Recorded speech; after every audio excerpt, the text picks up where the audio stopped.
Today, I'm going to start sharing with you some of the books that I brought home from a couple different sales that I attended on Free Comic Book Day. Check it out.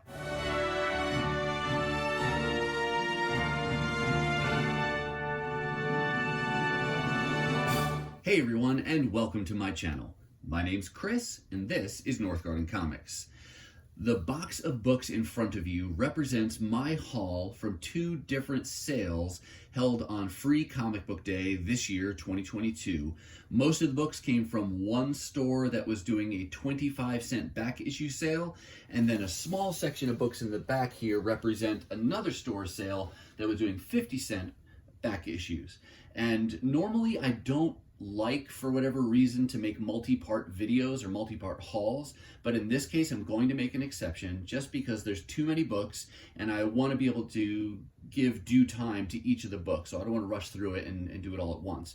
But here's how I'm going to break this down. In each video I'll give you a brief introduction of what the books are that you're going to see that day, where they came from, but I won't give the entire spiel every time. But for those of you who like to see multi-part videos, you'll be able to link to each of the other videos down in the description. And then if you're a kind of person who only likes to watch one video on a haul, then each video will stand alone on its own, so you don't have to worry about, watching the other parts if you don't want to. But let's go ahead and dive in for part one of this Free Comic Book Day haul. All right, as we dive in, I will say that the stack of books you're going to see today come from that first sale I mentioned, the 25-cent back issue sale, or it was a warehouse sale is what they called it. This was hosted by Hot Comics and Collectibles. They have multiple locations, but this sale was exclusive to their Jordan, Minnesota location. And it's a great opportunity to build out runs, to find single issues that you've been looking for, and to find some surprise books that maybe weren't on your wish list. And I think you'll see a mixture of all of that in this first third of that haul. So kicking off here with this book, Aerosmith. This is issue number one. Very happy to find issue number one first, because I don't have any of the issues in this. It's like an 8-issue limited series, I want to say. Bought this purely because of a reference made to it in the TV show Big Bang Theory. There's an episode where the assistant manager at the comic book store, Denise, says to one of the lead characters, Sheldon, what would you think of an alternate history where World War I was fought with dragons and magic? And he's very excited about that. So that sounded intriguing to me when I first heard it a few years ago. So I thought, let me take a look for this. And now I finally have the first issue. I did flip through it a little bit and the art looks great. So I'm excited to find the remaining issues in this limited series to be able to read the whole thing at once. Next up here, we've got Nocterra. This is a current title that I am collecting in the form of back issues. This is a one-shot called the Blacktop Bill Special, and happy to find that for $0.25. I'm not sure why that was in their back issue quarter bin. It's not bagged and boarded. I don't even see any real damage. It does have a little bit of a bend here at the end, but I don't think that would have stopped the store from selling that as a new book, so who knows? Happy to have it either way. I'm always drawn to these X-Men limited series. There are countless numbers of limited series over the years featuring the X-Men characters. This one appears to be a tie-in to the War of Kings event story that Marvel did several years ago. Never saw this before that I can recall. It's issue number 1 of 4, so added that to my collection, and now I'll have to hunt for issues 2, 3, and 4. But I was not looking for that, just a surprise find. Here we've got one issue from the Bronze Age title Dazzler. I, somewhere along the way, picked up an issue 1. I think it was part of a goodie bag at a local show here years ago, and then I had issue 42, and then over time I've just said, why not? Why don't I go ahead and fill in the whole run? Just love the Bronze Age covers, and on their sale this day they had issue 6 that I needed. We're going to shift gears over to some Batman titles now, some DC books, which I don't normally collect any of their current titles, but I was collecting Batman back in the late 80s, early 90s, and now when I can find issues for a quarter that are holes in that original collection, I'm happy to pick those up, because I am somewhat of a completionist, so I like to build those out, and I really like the art from this time.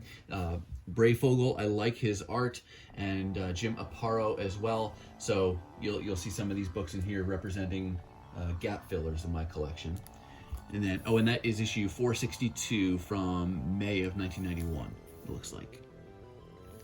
Then we've got a few issues of Detective Comics. Again, hole fillers in my run from when I was collecting it back then. There's issue 607, 658, 660, representing one of the few holes I have in the Nightfall story. 662, and then 670. So wish they had more, but always happy when you can fill in holes for 25 cents a piece. Back over to Marvel. I've said this in previous videos. Marvel Comics Presents is not a title I'm looking to complete. Historically, I had only been trying to get the Weapon X story, but I did collect some of these later issues when it was a current ongoing title. Now I am trying to work on some of these early issues, and it was sparked initially by a previous 25-cent sale held by Hot Comics. I was able to get a bunch of the early issues, and now I'm just trying to fill in some of those early issues. Who knows? I may just continue to add to that run as I can find these for cheap, but for now I'm kind of keeping it to the first couple dozen or so. So I was able to find issue 12, and then issue 24, and issue 25. I did pick up one other one that kind of jumps ahead a little bit. This is issue 32, and I got this one specifically because that is a Todd McFarlane cover, and I'm always happy to pick up Todd McFarlane artwork when I can find it. Also, I'm a Shadowcat fan, so happy to have that for multiple reasons.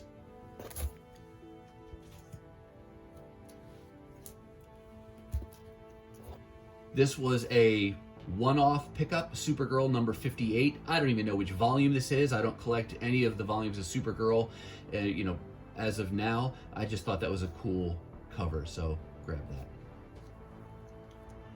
These next two come from a Bronze Age title that I don't know much about. It's number 2 and number 5 of this DC title called Starfire. Not the Starfire that most people know. I think this Starfire represents she's a rebel on an alien planet. I think it only went like 7 or 8 issues. And this is not something I normally would have picked up, but because there were 2 of them and the entire volume is so short, I figured that's a good percentage of the volume right there in those 2 issues. Again, super cool Bronze Age covers. And I have seen issue number 1 in the dollar bins at Pulp Comics that I've mentioned in other videos. And so the next time I go, I'm gonna have to see if that number 1 is still hiding in their long boxes, because then I'd have even a greater percentage of the run. So fun to pick those up, even though I wasn't looking for them.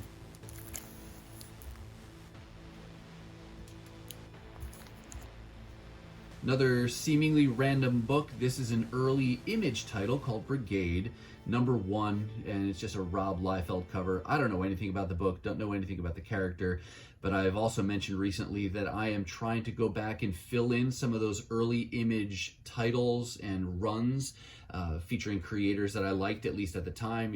Rob Liefeld I liked then, Jim Lee liked then, still like now, Will Spertasio, Mark Silvestri, others. So this just represents one of those that I never had any of this, so why not get number 1 for a quarter?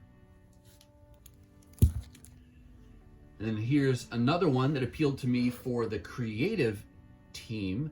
This is, well, primarily the art. This is John Romita Jr. art, both on the cover and interior. It's an 8-part limited series. Don't have any of these, but I thought it was a cool representation of his art and figured why not get number 1.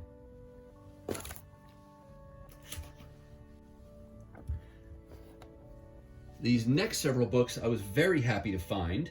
Volume 3 of Silver Surfer is the volume that really defined the character for me and got me into collecting and falling in love with this character in general. Collected it very early on in the run, and for a long time I had something like the first 75 issues or so, and a while back I decided why not go ahead and complete that entire volume. I think it's 146 issues in total, and so I've been working on that slowly, only as I find the issues, rather inexpensively, dollar bins or less. And they did have several issues towards the latter part of that run, and I was surprised because I don't see these very often. This first one here is issue, boy, that's hard to read the title, issue 112. And they're a little bit scuffed up. They're not in the absolute best condition, but again, for a quarter, that's okay. My motto with quarter sales is buy now, ask questions later. There's issue 118, 121, and then jump ahead, there's issue 132, 133, 134, 141, 142, and lastly 143. So would have been really cool if they had the final issue of the run. That's usually one that is hard to find, not just for this volume, but final issues of titles tend to be harder to find. But this was great progress on this volume, so very happy to add those Silver Surfers to my collection.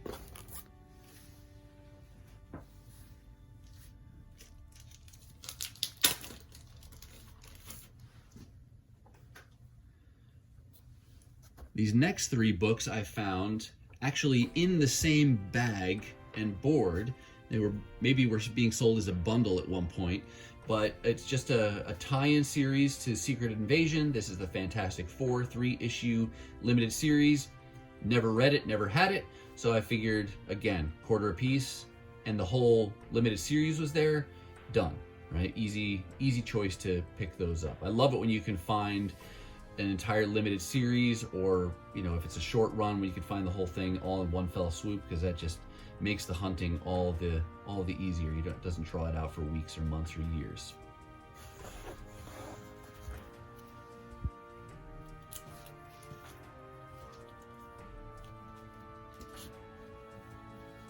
Let's keep with the theme of Fantastic Four. This is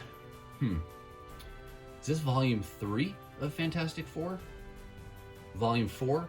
I'm not sure. I'll put it in a little text blurb there at the bottom once I remember which one it is. But this was a creative team, Matt Fraction and then Mark Bagley. I don't think it ran terribly long, but Mark Bagley's art is still popular today, but really reminds me of that early time when I was collecting, whether it was stuff he was doing on Spider-Man, or gosh, did he do the New Warriors at first, things like that.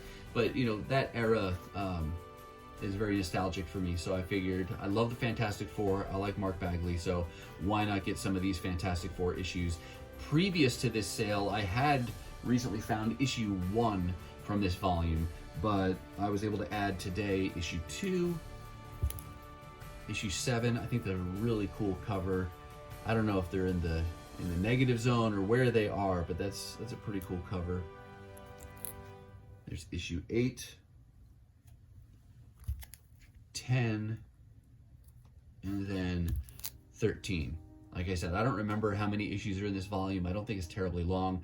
I wasn't really looking for it in the grand scheme of my collecting, but when you can find it for cheap, it's very easy to start to add those things to your collection.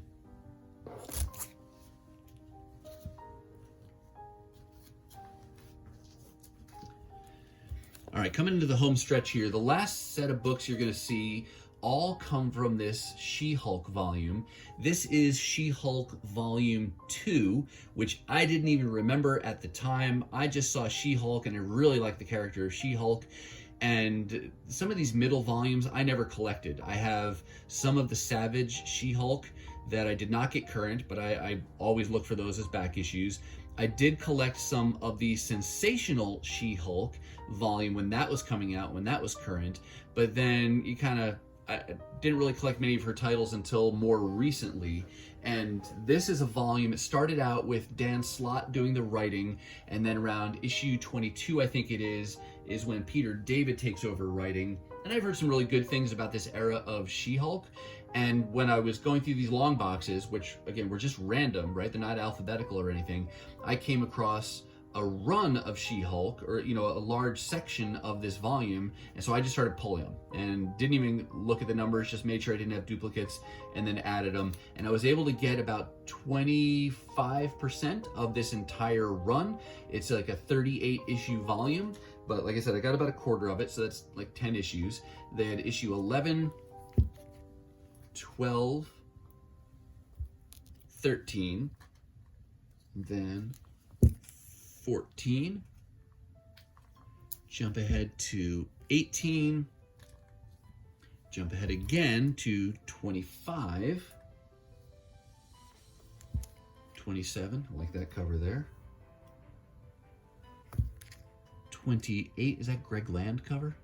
Kind of looks like his art. Issue 30, and then lastly, issue 31. So again, this is one of those really fun things about a sale like this.